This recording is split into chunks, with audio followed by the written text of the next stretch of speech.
గుర్తుపెట్టుకోండి. మనము ఆస్తి సమకూరుస్తున్నాం పిల్లల కోసం. అక్కడ ఇళ్ళు, ఇక్కడ భూములు, బంగారం అన్నీ సమకూరుస్తున్నాం. వాటిని మీరు ఎలా అయితే సమకూర్చిస్తున్నారో మీరు చేసిన పాపం అవ్వచ్చు, పుణ్యం అవ్వచ్చు, రెండూ కూడా మీ తరువాత తరాల వాళ్ళు అనుభవించాలి. కేవలం మీ ఆస్తులు మాత్రమే కాదు, గుర్తుపెట్టుకోండి. మీ ఆస్తులతో పాటు మీరు చేసే పాప పుణ్యకర్మలు కూడా మీ తర్వాత తరాల వాళ్ళు అనుభవించాలి. అదే కర్మ సిద్ధాంతం.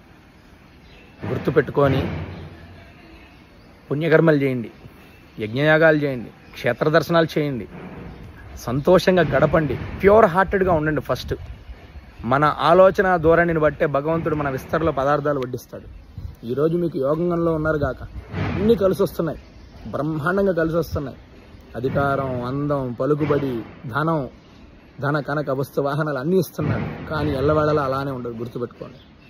రేపనే రోజు శరీరంలో ఎలా అయితే బలం క్షీణించిపోతుందో మన యోగం కూడా అంతే.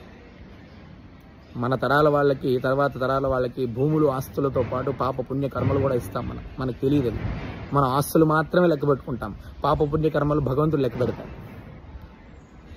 వీలైనంత వరకు పుణ్యాన్ని సంపాదించివ్వండి. దాని వలన వాళ్ళు మీరు ఆస్తులు ఇచ్చినా ఇవ్వకపోయినా ఆ పుణ్యంతో చక్కగా మంచి